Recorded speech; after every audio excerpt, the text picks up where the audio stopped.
Boa noite para todos, né? Bem-vindo, Serva. Hoje é com você que vai conduzir esse momento, esses nossos encontros que estão sendo bem legais, né? Cada tema bem interessante. E com certeza a sua contribuição hoje será bem positiva para nós e para os nossos alunos e alunas. Então, a palavra com você agora. É minha, né? Vamos lá. Estamos na. Jurema, rapidinho, Serva, pede para os alunos fecharem o microfone para que não haja interferência na sua fala, por enquanto. Viu, gente? Fecha aí o microfone, por favor. Pronto. Então vamos lá, né? Nesse período de pandemia, muitas coisas mudaram nas nossas relações, né? Tanto pessoal como de trabalho, né? Foi uma mudança realmente muito abrupta. Foi assim que eu digo assim, meio a fórceps, né? Que foi retirada e nós temos que conviver com elas. E com isso, os entes federados, os governos tiveram que fazer algumas mudanças na nossa convivência, seja ela social, seja ela trabalhista, né? E aí eu trouxe algo que vai impactar muito nas relações de trabalho, principalmente nas pequenas e médias empresas e relações também de trabalho doméstico, que estão mais sofrendo com esses impactos, né? Que as grandes empresas, elas migraram para a questão da online e estão conseguindo obter lucros até maiores do que se esperavam nesse período de pandemia. Este é um resultado que encontrei na web. Eu vou trazer aqui um slide, preparei um slide aqui para facilitar a nossa compreensão.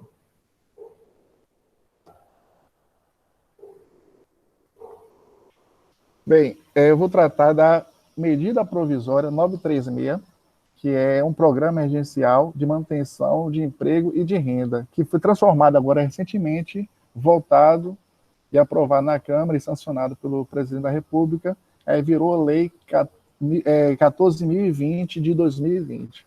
Mas antes dessa medida provisória ser voltada, teve uma bem similar, bem parecida, que foi proposta pelo nosso presidente da República, que foi a medida provisória 927.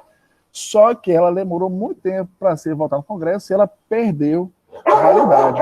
Como estava nas vésperas de validade, o presidente aí colocou uma nova medida com algumas diferenças em relação à anterior. Então, como eu disse anteriormente, né, o isolamento social, o governo, uma estratégia para diminuir o contágio foi o fechamento de comércio, suspensão de uma série de serviços considerados não essenciais, mantendo o pessoal em regime de isolamento social.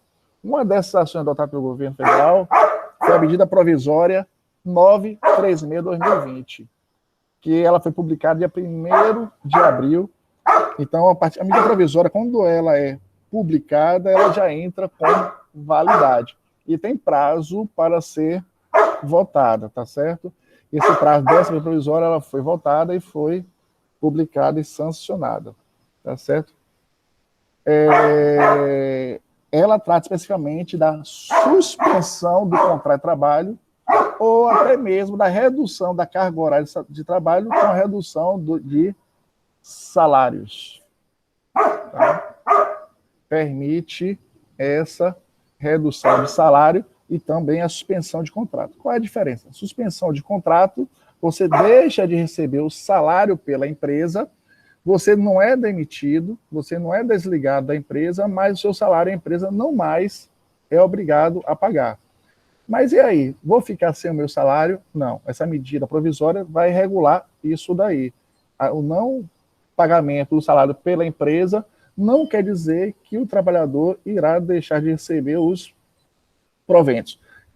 Certo?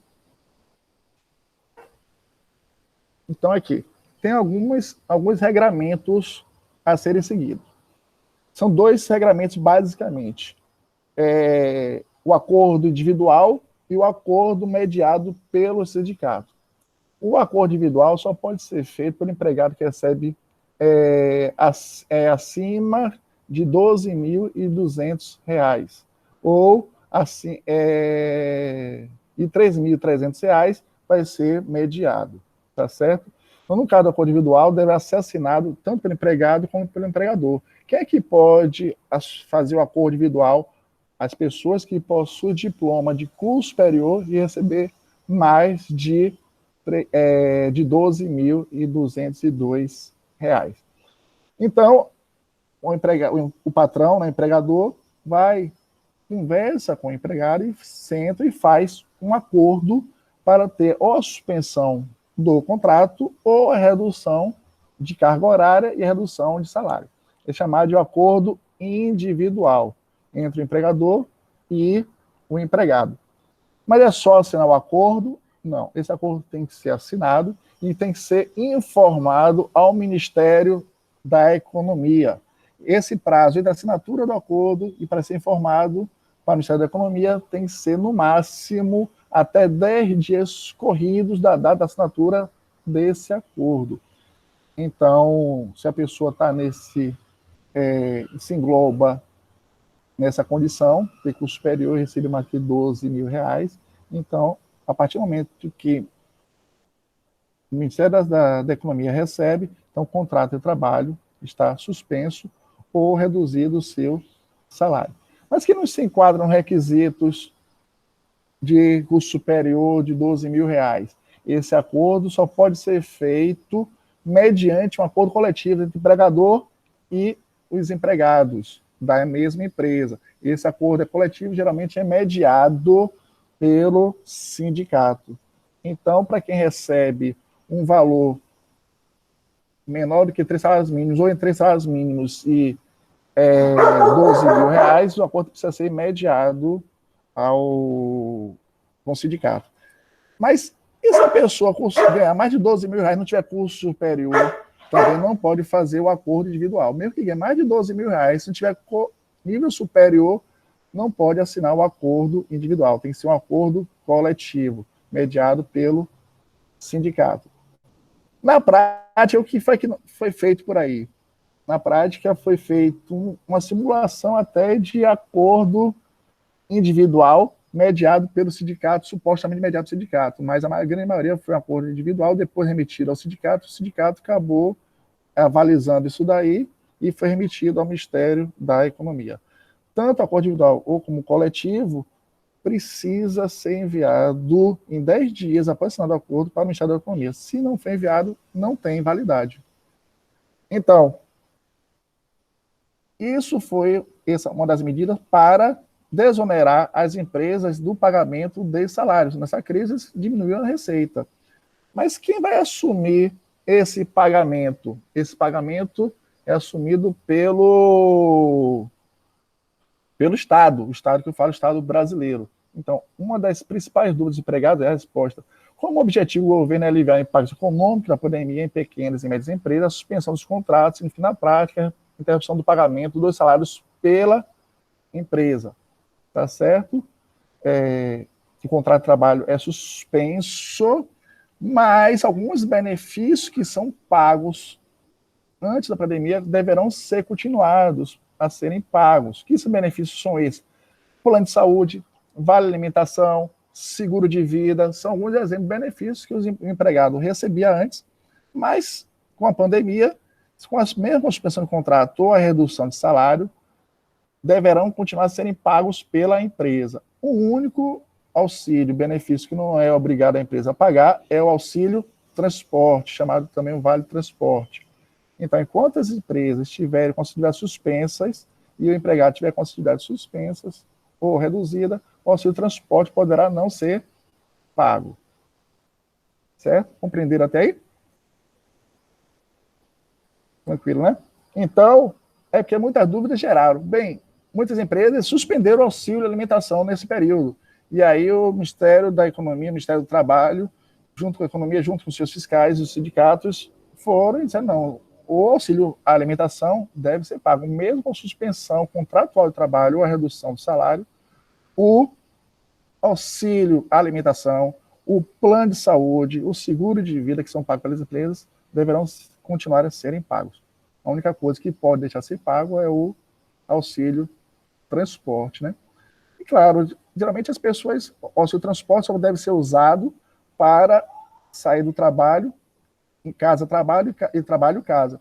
Não pode desvirtuar desse trajetório, porque umas causas de demissão por justa causa é a pessoa desvirtuar o auxílio transporte para outra finalidade.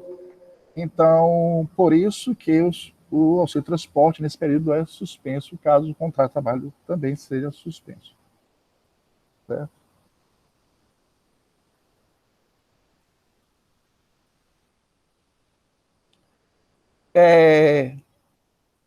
Como é que vai ficar, então, esse pagamento com a suspensão do salário ou com a diminuição do salário pela empresa? Tá certo? Com a suspensão do salário, tem um auxílio compensatório. Quem tem direito a receber esse auxílio compensatório? Tá certo? Esse auxílio compensatório vai sair do Fundo de Amparo ao Empregado, que é o seguro-desemprego. Esse auxílio vai sair do seguro-desemprego. Mas se por acaso eu receber esse auxílio agora, se eu for demitido depois, eu vou perder o seguro-desemprego? Não. Não vai afetar o recebimento posterior do seguro-desemprego, caso venha depois a ser demitida, tá certo? Em alguns casos, as empresas são obrigadas a pagarem o chamado auxílio compensatório. O auxílio compensatório também foi previsto nessa medida provisória. Em alguns casos, essa ajuda é facultativa, e em outros casos, essa ajuda é obrigatória. Então, nós temos um auxílio compensatório que pode ser facultativo ou obrigatório. Qual a diferença de um e de outro?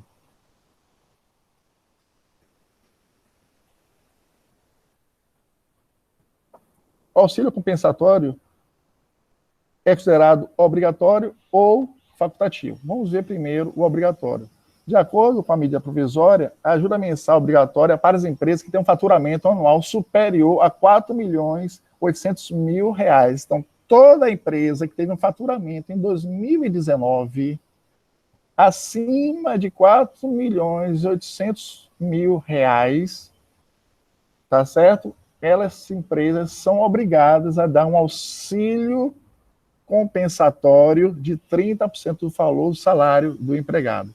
Então, significa que as empresas com esse faturamento que firmarem um acordo individual de suspensão de contrato de trabalho no âmbito da medida provisória, eles estão obrigados a pagar uma ajuda compensatória mensal mínima de 30% sobre o salário do empregado. Então, as empresas que tiverem esse faturamento é obrigada a pagar esse auxílio compensatório. E para as empresas com faturamento menor do que R$ 4.800.000, também é considerado como dados formados no calendário de 2019, ou seja, um ano anterior, em 2019. Você teve um faturamento menor do que R$ 4.800.000, esse pagamento de auxílio é opcional. Quem vai decidir isso, se vai pagar ou não, é a empresa, tá certo? É a empresa que vai decidir se vai pagar ou não esse auxílio compensatório. Por que isso?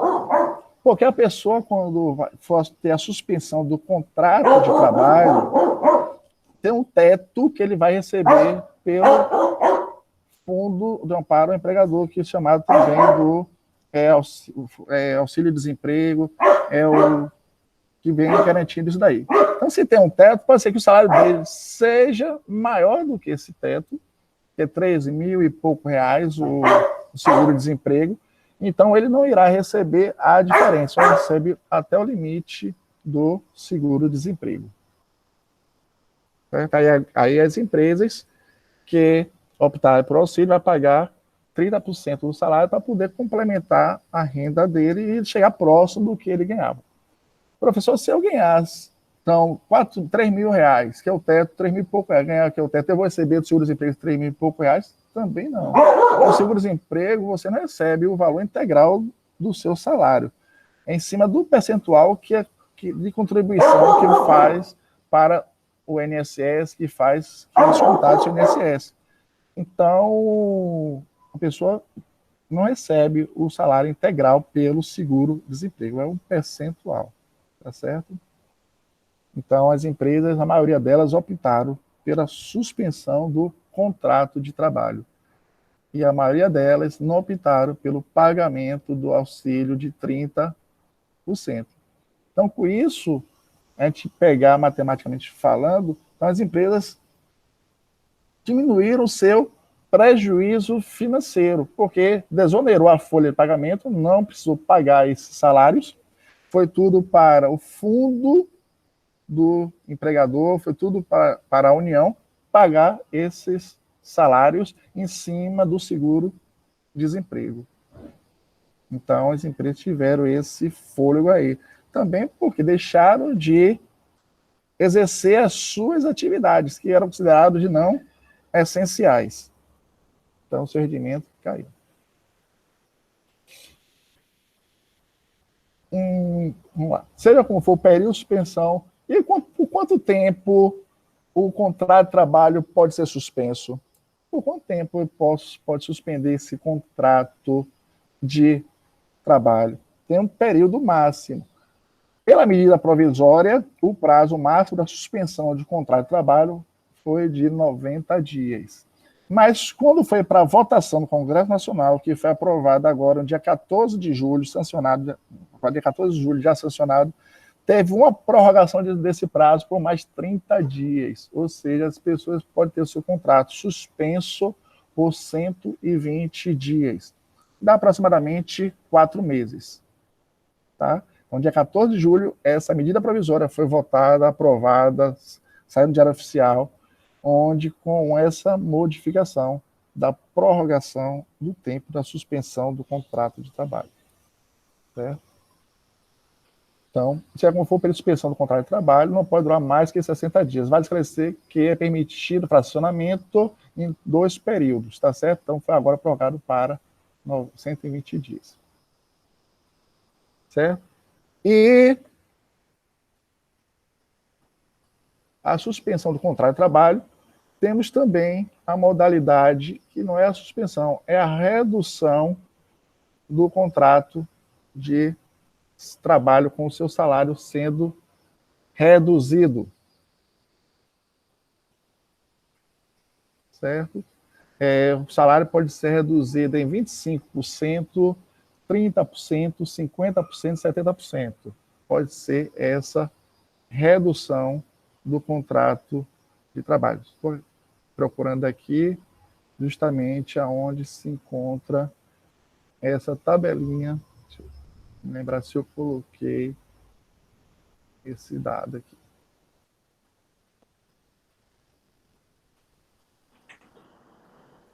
Por conta, alguma dúvida? Alguém tem algum questionamento a ser feito? Hã? Não entendi. Daniela fez uma pergunta, viu, Serva, aí no chat. Não estou acompanhando no chat. Mas ela diz o seguinte, que o filho dela é menor aprendiz e teve o contrato suspenso por 4 meses. Isso é 120 dias. É o prazo máximo. Isso, pode ter um contrato. É legal. É legal.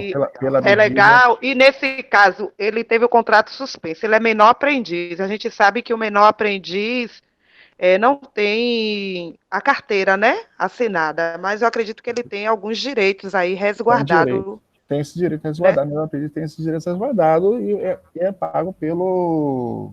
E nesse caso, ele se enquadra nessa lei provisória e o salário, nesse caso, o contrato suspenso e o salário dele, ele continua recebendo? Pago agora. É justamente essa discussão que ficou à sombra da dúvida se o menor aprendiz está ou não, porque o legislador, o governo, ele não colocou taxativamente o menor aprendiz, botou de maneira genérica. Mas o entendimento é que ele tem direito. Entendeu? O entendimento que ele vai ter direito a receber parte do seu salário. Certo? Infelizmente, o governo deixou essas lacunas, porque uma medida provisória, quando sai assim a toque de caixa, deixa muitas lacunas e muitas discussões judiciais que vão ocorrer por aí. Daqui a pouco eu vou trazer umas delas que já vai começar a acontecer a partir de agora, de julho, por conta disso. Então, aqui, a redução da jornada de trabalho segundo a lei, dispensa sem justa causa se ocorrer durante o período. Então, ou seja, a pessoa pode ter seu salário reduzido em 25%, em 50% ou 75%. É essa redução do contrato de trabalho. 25%, 30%, 75% ou 50%. Certo? Mas a grande pergunta é, depois que é assinado esse contrato, precisa ter testemunhas para que assine esse acordo de contrato de trabalho, esse acordo de suspensão precisa. Além do empregado, o empregador precisa de 2 testemunhas que assinem esse acordo de suspensão ou de redução de salário. Quando eu falo redução de salário, está implícito também aí a redução da carga horária de trabalho. Vamos supor, se ele trabalhar 40 horas semanais, tá certo? Se reduziu 25%, ele vai reduzir também a sua carga horária de trabalho em 25%. Ou seja, vai ser reduzido 10 horas da sua carga horária de trabalho. Se ele tiver que trabalhar 40 horas, vai trabalhar somente 30 horas semanais. Se caso ultrapasse essas 30 horas, o entendimento é que terá direito a receber a hora extra. Certo?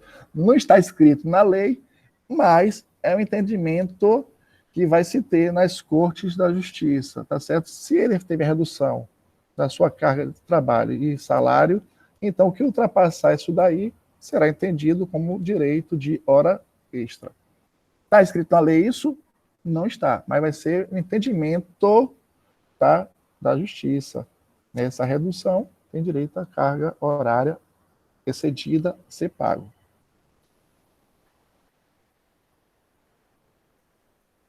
Professor, posso lhe fazer uma pergunta? Pode. Boa noite. Ô, professor, eu gostaria de saber do senhor se é legal a pessoa sair de férias e não receber a férias, só receber as férias depois que retornar ao trabalho.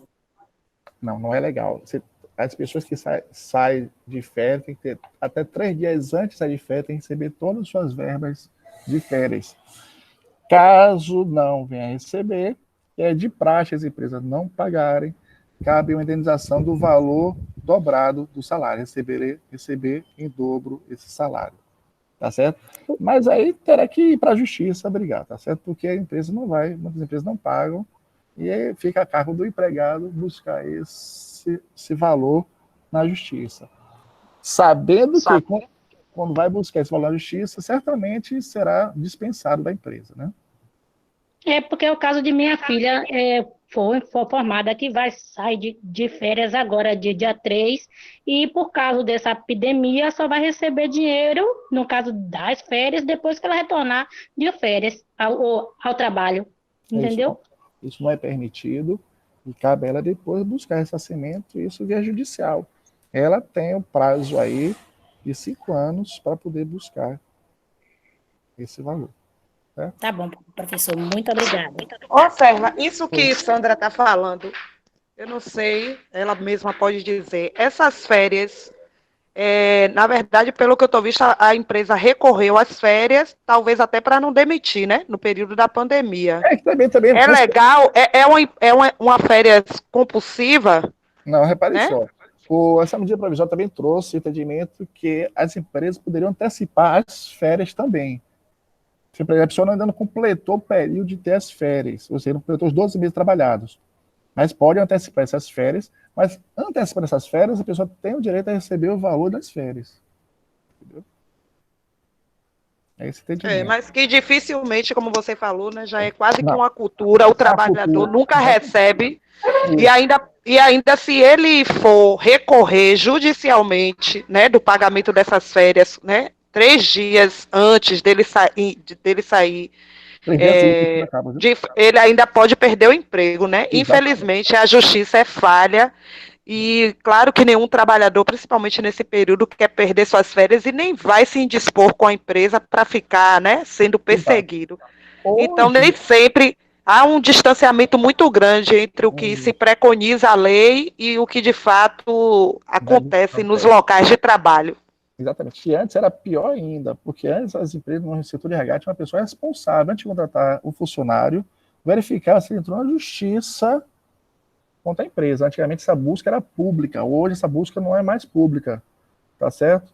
Somente o advogado, promotores, juiz têm acesso a saber quem foi que entrou ou não, pelo nome, pela busca pelo nome, tá certo? Então é muito difícil hoje saber se aquele funcionário entrou na justiça contra alguma empresa ou não. Antigamente bastava colocar o nome da pessoa na justiça do trabalho e saber se ele entrou na justiça. Hoje não se faz mais, não acontece mais isso. Para buscar um andamento de um processo, agora é pelo número do processo, pelo nome da pessoa hoje não se consegue mais. A não ser um advogado que tenha todo acesso aos trâmites da justiça com sua assinatura digital. Certo? Hoje, e graças a Deus, hoje isso não mais acontece. Mas antes era bem mais complicado essa situação. Vamos lá. Serva só um instante. Vamos. O nosso tempo já está. Esgotando, eu já estou quase terminando já. Então, essa medida provisória foi 1º de abril e foi voltada agora, tá certo? A redução de salário é de 25%, 150%, 70%. Certo? Os prazos máximos, que agora foi alterado com a aprovação, tá certo? Foi dia 14 de julho de 2020, o prazo máximo é de 120 dias. Para a redução proporcional do trabalho, o salário fica uma acrescento de 30 dias, passa de 90 para os atuais 120 dias no total. E já para a suspensão temporária, 60 para 120 dias. Então, seja hoje, tem que o prazo foi prorrogado por 120 dias. A medida provisória também prorrogou o auxílio emergencial de R$600 para um mês a mais para os empregados do trabalho intermitente, porque trabalho intermitente ele não entra nessa situação aqui, tá certo? Da suspensão de contrato, porque ele só é contratado quando aparece serviço, certo? Então foi feito um auxílio emergencial para essa categoria, que não entra nessa condição. Tá certo? Por que foi feito isso? Porque percebeu-se em abril, teve uma queda imensa do contrato de trabalho, tá certo? Se pegar aqui pelo gráfico, uma queda assustadora do emprego. E hoje saiu, agora de tarde, novos dados que com essa medida, essa queda foi diminuída. Diminuiu bastante essa queda. Em alguns setores teve até uma empregabilidade, mas em outros setores, não.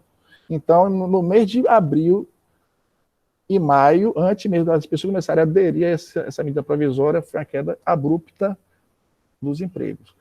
Bem, foi saído agora, também dia 14 de julho, que é a recontratação de funcionários. Porque quando a pessoa é dispensada do trabalho, tinha que cumprir pelo menos 90 dias para depois a empresa recontratar novamente. Agora não vai precisar mais de esperar esses 90 dias.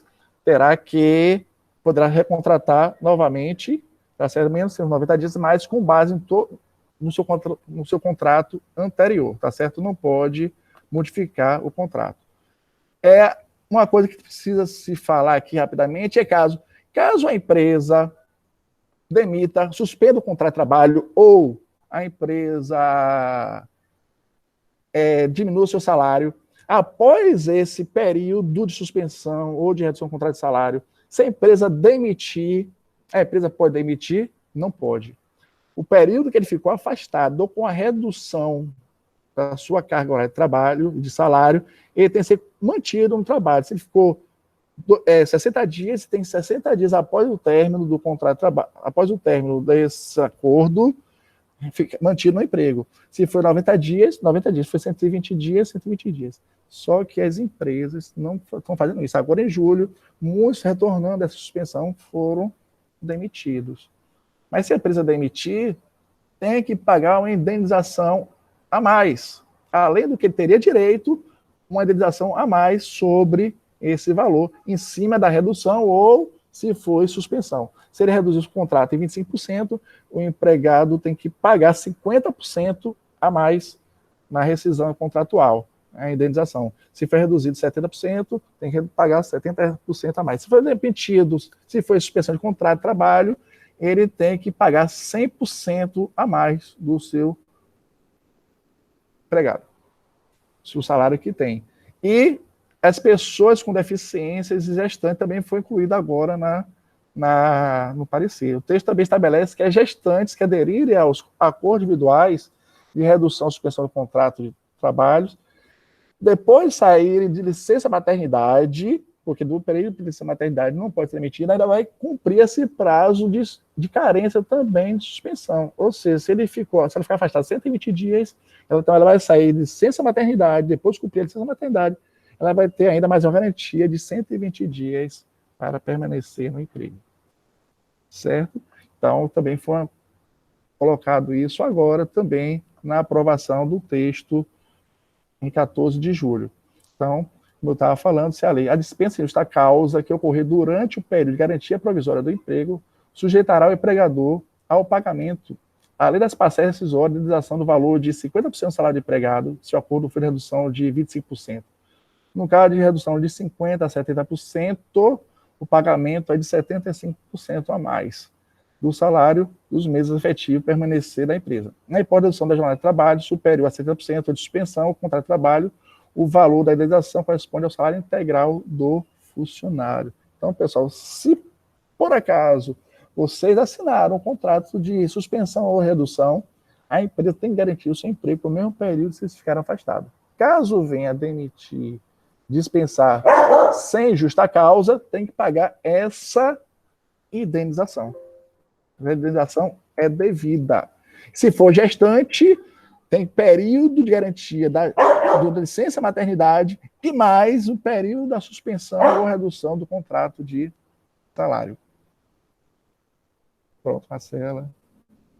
Falei aqui realmente o que importa para o nosso público, essa questão da mudança de postura no mercado de trabalho. E é muito segredo agora, eu recebi várias pessoas, uma rede de restaurante mesmo, demitiu os funcionários e tinha optado pela suspensão de contrato a 60 dias. Encerrou agora o contrato e demitiu todos os funcionários sem poder demitir. Serva, outra coisa, você falou do contrato intermitente. Eles, então, criaram um auxílio para essa categoria, digamos assim. Durante quanto tempo? Só foi um mês só. Ah, só um mês? E elas ficaram muito empregadas, né? Exato. Mas aí o Senado, o Congresso, aprovou por mais um mês. Então, a medida provisória é 30 dias e o Congresso aprovou por mais 30 dias, no caso, 2 parcelas. 2 parcelas de 600? De 600, porque elas estão sem trabalhar, né? Enfim, exatamente, complicado, né? Porque o contrato intermitente, ele não gera vínculo empregatício se não tiver o serviço, exatamente. Foi criado na reforma trabalhista esse contrato intermitente, que é muito complicado. É o que mais vem demandando a justiça desse contrato intermitente. Entendi. Então, a gente agradece, o seu tema foi muito pertinente para esse momento, né? Acho que deu para esclarecer muita coisa.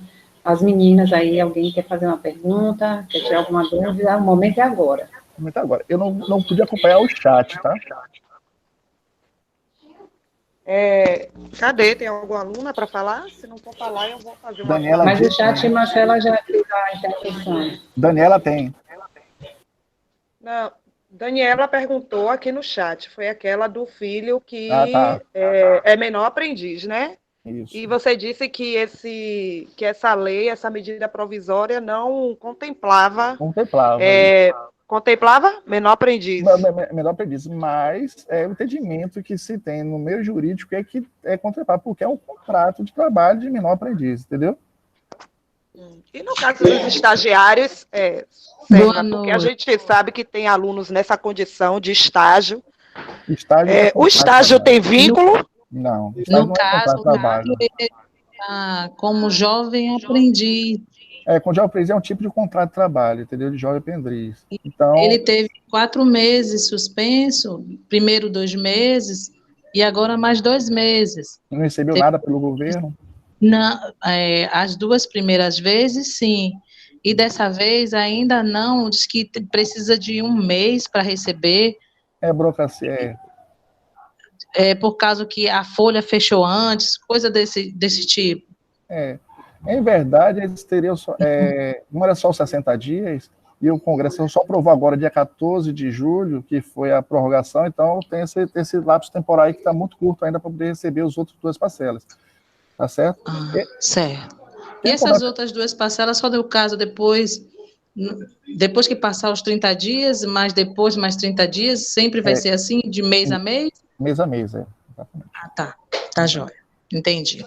Obrigada, professor. Nada. Marcela, já pode finalizar? Só esclarecendo, tá? Para eu achar estranho os alunos aqui, eu sou professor de matemática e está falando de direito, né? Só para esclarecer que também sou advogado, né? Para não ficar meio estranho aqui, soar meio estranho, professor de matemática entrando para falar de direito, tá? Então, mas eu usei minha outra formação aqui, que eu sei que seria muito mais pertinente do que eu tratar aqui de alguma coisa, mas nesse momento de matemática, mais efetivamente. Tem aqui muitos problemas aí sendo surgidos. E a sua profissão também é matemática, né, professor? Com certeza, Estela, a sua contribuição nesse momento, né, onde as pessoas vivenciaram, né, questões em relação à redução do salário, ao desemprego, a cortes, né, não só corte salarial, mas redução da jornada também, né, que na verdade uma coisa veio atrelada da outra. Então é isso. E aí eu vou pedir só para finalizar, o pior não é isso não, o pior é que as empresas estão aderindo a esse acordo, mas depois estão demitindo, sem poder demitir, sem pagar a devida indenização, né? Porque as pessoas não sabem que tem direito a essa indenização. Não sabem que tem direito a essa indenização, mas o cara está demitido. É um problemão mesmo. Exato. Bom, para a classe trabalhadora é bem complicado isso. Exato. Então vamos lá, alguém mais quer perguntar? Marcela, poderia finalizar, por favor? Muito obrigada, Sérvia, pela sua contribuição hoje, viu? Foi muito valiosa. Muito obrigado a vocês. Só queria complementar um pouco a fala de Sérvia antes de concluir, finalizar, que ontem Tatiana fez uma abordagem aqui, né, sobre o racismo e no contexto dessa pandemia. E a gente sabe que essa pandemia, ela afetou drasticamente a vida de todos, ricos, pobres, brancos, negros, mas a gente sabe que consideravelmente, muito mais, ela afetou a vida dos mais pobres e né, consequentemente, das pessoas negras desse país. E essa situação aí, esse acordo, né, essa medida provisória que o governo federal sancionou, na tentativa de preservar os empregos, ela tem, né, seu valor, sim, porque, inclusive, como Serva mostrou aí no gráfico, talvez se essa medida não tivesse sido sancionada, o número de desempregos teria aumentado muito mais. Então, aquela curva que em um determinado momento ela começa a cair, talvez seja muito por conta dela. Mas a gente sabe também que ela não deu conta da diversidade, né, de formas de trabalho que esse país tem. Então, quando ela não incluiu o trabalho intermitente e outras modalidades de trabalho, ela deixa uma parcela da população muito vulnerável. E essa parcela, com certeza, são os mais pobres, que estão nos guetos. Exatamente. Então, dizer assim, que o que você trouxe hoje, Serva, foi muito valioso, né? Fica até aí para que os nossos alunos, inclusive, saibam, né, do direito que tem, inclusive, se mesmo após o prazo final do acordo ele vier a ser demitido, ele tem direito a uma verba indenizatória, né? Que, como você disse, muitos trabalhadores nem têm conhecimento disso, e que muitas empresas que lançaram mão desse acordo, ao final, mesmo assim, estão demitindo, porque talvez foram engolidos pela crise econômica. Mas eu espero de verdade que a economia retome, né, que as pessoas possam retomar o seu emprego, possam retomar a sua dignidade, a sua capacidade de consumo, de sobrevivência, porque o vírus colocou isso em jogo, a capacidade de sobrevivência, principalmente das famílias mais pobres, que essas famílias não têm uma reserva financeira. As famílias mais abastadas, às vezes elas têm uma reserva, um dinheiro guardado, então elas conseguem passar por essas crises com mais tranquilidade. Não é o caso da grande maioria da população brasileira, que não tem reserva alguma e que vive sempre no limite do seu orçamento, ou com um limite até estourado. Então, a gente espera que, né, tudo isso passe e que a gente volte à nossa normalidade para que a gente consiga viver de forma minimamente digna. E agradecer a participação de todos, sua, Serva. Você pode concluir aí, fazer suas considerações finais e a gente encerra aqui. Bem, é isso, eu tentei trazer para vocês um esclarecimento que muitas vezes desconhecem dessa suspensão de contrato, dessa possibilidade de uma indenização caso de uma dispensa de trabalho. E realmente, Marcela, só para concluir, ia cair muito o nível de emprego. Perdemos aí mais de 1.300.000 postos de emprego, mesmo com medida provisória. Se não fosse isso, iríamos perder muito mais emprego. Principalmente as pequenas empresas não suportam ficar tanto tempo parado sem rodar, porque essas pequenas e médias empresas não têm um capital de giro, não tem um capital que se segure. Todo o dele é o capital que circula e sai da empresa. Então, realmente eu agradeço a participação aqui de todos aqui, a Jurema, a Aline, a Marcela, a todos aqui que estão presentes, e qualquer coisa, vamos mandar as dúvidas aí. Boa noite. Boa noite. Tchau, gente. Boa noite. Obrigada a Beijo, todos. viu? Obrigadão. Obrigada. Um abraço. Tem muita coisa. Tchau, tchau. Boa noite, pessoal. Boa noite. Boa noite. Boa noite.